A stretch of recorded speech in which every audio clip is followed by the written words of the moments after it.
Hi friends, అందరు బాగున్నారా? ఇది ఇప్పుడు పాలకూర చేస్తున్నాను. ఆలుగడ్డ, పాలకూర, ఆనియన్స్, పచ్చిమిర్చి, టమాటా ఇవన్నీ నేను కట్ చేసుకొని ఏ విధంగా కట్ చేసుకున్న తర్వాత ఎట్లా చేయాలని చూపిస్తాను. మిక్సీ పెట్టుకున్నానండి. శుభ్రం కడిగి పెట్టుకున్నాను పాలకూర.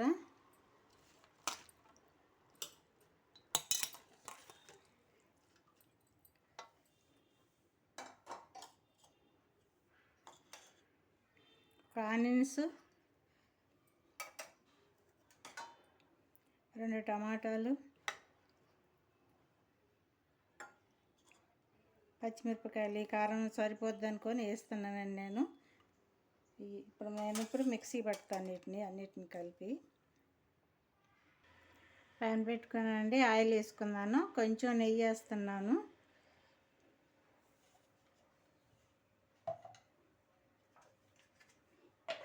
నెయ్యి వేసుకుంటే టేస్ట్ బాగుంటుందండి. ఇప్పుడు దీంట్లో నేను కొంచెం జీలకర్ర వేస్తున్నాను, కొంచెం సోంపు, మసాలా వేసేస్తున్నాను.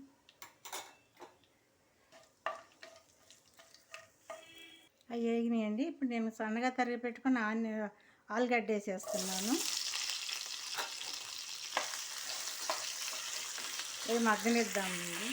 పచ్చిదండి, బాయిల్ చేయలేదు నేను. పచ్చిదే సన్న పీసులు చేసుకున్నాను. ఇవి అంటుకుంటూ ఉంటాయండి. కొంచెం తిప్పుతూ ఉండాలి. పచ్చివి కదా, ఊరికే అంటుకోకూడదు.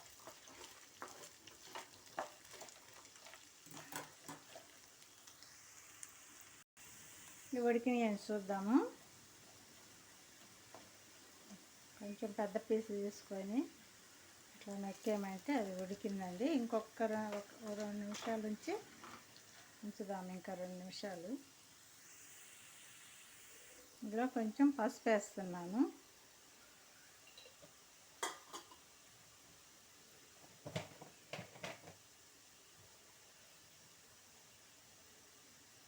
సాల్ట్,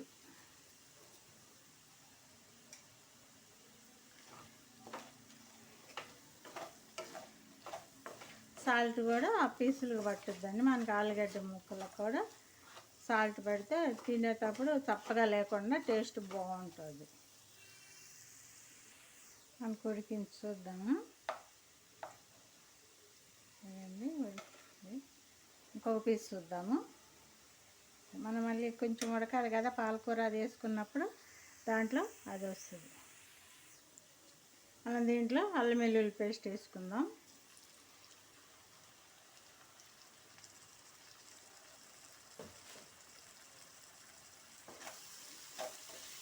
బాగా కలిపిస్తున్నాను.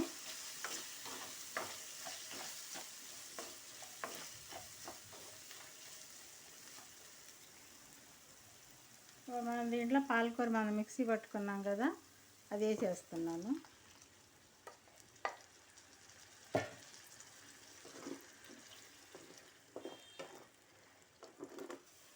ఇది పచ్చివాసన పోయేదాకా పచ్చివాసన పోవాలండి. పాలకూర పచ్చిది వేసాం కదా, మనం బాయిల్ కూడా చేయలేదు. పచ్చిది వేసాను కాబట్టి పచ్చివాసన పోయేదాకా ఒక 5 నిమిషాలు ఈ విధంగా వండిద్దాం. మనకు బతుకుంది, ఉడికింది. పాలకూర కూడా నేను చివరిగా కొత్తిమీర వేస్తున్నాను.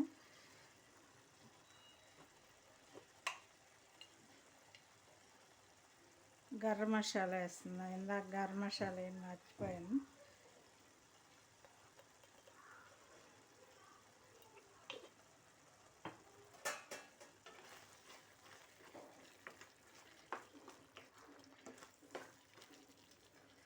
ఒక నిమిషం ఉంచుదాం. ఒక నిమిషం ఉండిద్దాం. మన కర్రీ రెడీ అయిందండి. అది ఆయిల్ అంతా అలా నెట్టేసింది బయటికి. ఇది ఆపుచెక్క నిమ్మకాయ తీసుకొని నేను రసం తీసుకొని దాంట్లో వేసేస్తున్నాను. మీ ఆప్షన్ అండి. కొంచెం పులుపుల్లాగా ఉంటుందని నేను నిమ్మకాయ వేసాను. లేదంటే అదే విధంగా చేసుకున్నా ఓకే. మనకి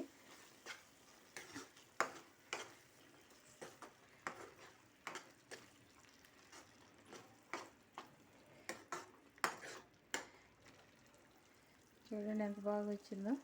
ఇది రోటీలే బాగుంటుందండి. ఆలుగడ్డ పాలకూర.